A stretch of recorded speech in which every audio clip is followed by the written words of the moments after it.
Hello students. आज हम discuss करते हैं Galileo's experiment and law of inertia. तो देखिए, गैलीलियो ने किसी ऑब्जेक्ट के मोशन को लेकर के एक एक्सपेरिमेंट किया। उस एक्सपेरिमेंट में उसने क्या किया, सबसे पहले उसने एक प्लेन इंक्लाइंड सरफेस लिया और उस सरफेस के ऊपर एक बॉल को रखा। तो देखा कि जैसे बॉल ऊपर से नीचे की ओर जाती है तो उसकी स्पीड लगातार इंक्रीज होती है, यानी कि बॉडी के अंदर एक्सेलरेशन प्रोड्यूस होती है। जैसे जैसे वो ऊपर से नीचे आएगी उसकी स्पीड कॉन्टिन्यूसली इंक्रीज कर रही है। अच्छा, सेकंड केस में उसने पाया कि जब ऑब्जेक्ट इंक्लाइंड सरफेस पर नीचे से ऊपर की ओर मूव करता है तो इसकी स्पीड लगातार डिक्रीज करती है, यानी कि रिटार्डेड एक्सल इसके अंदर नेगेटिव एक्सेलरेशन प्रोड्यूस होती है, जिसे हम रिटार्डेशन बोलते हैं। तो देखिए, जब बॉडी ऊपर से नीचे की ओर जा रही थी इंक्लाइंड सरफेस से तो उसकी स्पीड कंटिन्यूअसली इंक्रीज हो रही थी, लेकिन जब वो नीचे से ऊपर की ओर आ रही थी तो उसकी स्पीड कंटिन्यूअसली डिक्रीज हो रही थी।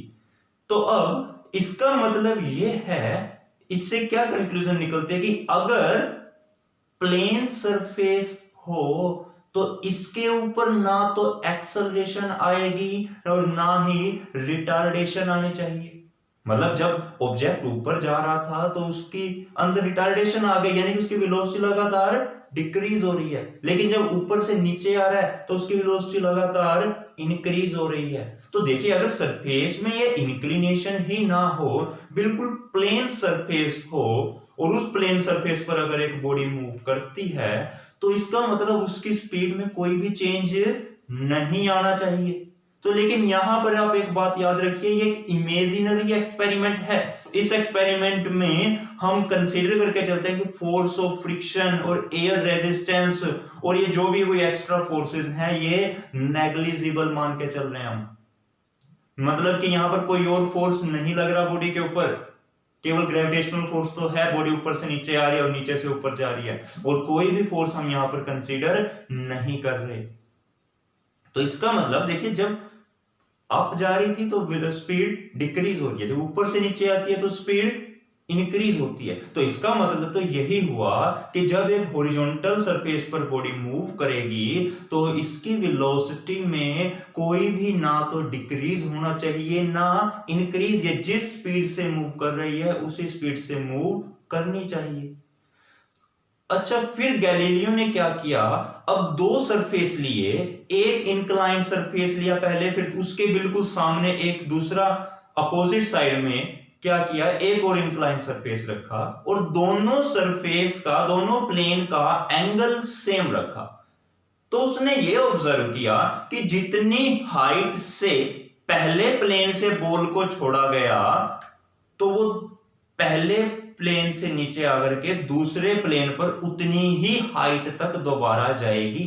मान लीजिए पहले प्लेन से बॉडी को 10 मीटर की हाइट से छोड़ा गया तो वो दूसरे प्लेन पर पूरी 10 मीटर की हाइट तक ही जाएगी, ना उससे एक पॉइंट कम ना एक पॉइंट ज्यादा। तो जितनी हाइट से बॉल आई उतनी ही हाइट पर दोबारा फिर चली गई। तो यानी कि बॉल ने जितना डिस्टेंस पहले ट्रेवल किया उतना ही बाद में भी ट्रेवल किया। अच्छा, गैलीलियो ने सेकंड पॉइंट क्या कंसीडर किया कि मान लीजिए कि जो पहला सरफेस है उसका जो एंगल है उससे कम एंगल हमने दूसरे वाले सरफेस का रख दिया। तो अब देखिए, अब जब बॉडी को छोड़ा गया किसी एक सर्टेन हाइट से तो सेकंड सरफेस के ऊपर जो बॉडी है वो ज्यादा डिस्टेंस ट्रेवल कर रही है पहले की बजाय, लेकिन हाइट अभी भी उसकी सेम रहती है। वो अगर 10 मीटर की हाइट से उसको छोड़ा गया तो अब की बार फिर वो टोटल तब तक मूव करेगी जब तक वो 10 मीटर की हाइट तक नहीं गेन कर लेती। जब तक कि हाइट सेम गेन नहीं कर लेती तब तक बॉडी ऊपर की ओर मूव करती है। तो यहां से कंक्लूजन ये निकलती है कि अगर हम प्लेन सरफेस लें, एक इंक्लाइंड सरफेस से बॉडी आ रही है और उसके बाद एक प्लेन सरफेस के ऊपर वो मूव करती है तो क्या होगा। यहां पर गैलीलियो ने ये कंक्लूजन निकाला कि अब क्योंकि जब तक ये सेम हाइट गेन नहीं करेगी तब तक ये कंटिन्यूअसली मूव करती रहेगी, क्योंकि आगे प्लेन कैसा है, सरफेस। तो जैसे बॉडी ऊपर इंक्लाइन सरफेस से नीचे आई तो ये कंटिन्यूअसली सेम स्पीड के साथ आगे की ओर मूव करती रहेगी। तो ये था गैलीलियो का एक्सपेरिमेंट। तो इस एक्सपेरिमेंट के ऊपर बेस्ड गैलीलियो ने क्या कंक्लूजन निकाली कि जब तक एक्सटर्नल फोर्सेस एब्सेंट रहेंगे तब तक बॉडी जिस स्पीड के साथ मूव कर रही है उसी स्पीड के साथ वो कंटिन्यूअसली मूव करती रहेगी। अगर हम कोई भी एक्सटर्नल फोर्स ना लगाएं तो बॉडी की वेलोसिटी सेम रहेगी, जिस वेलोसिटी से जा रही थी उसी वेलोसिटी के साथ वो दोबारा से मूव करेगी। तो गैलीलियो ने लॉ ऑफ इनर्शिया दिया।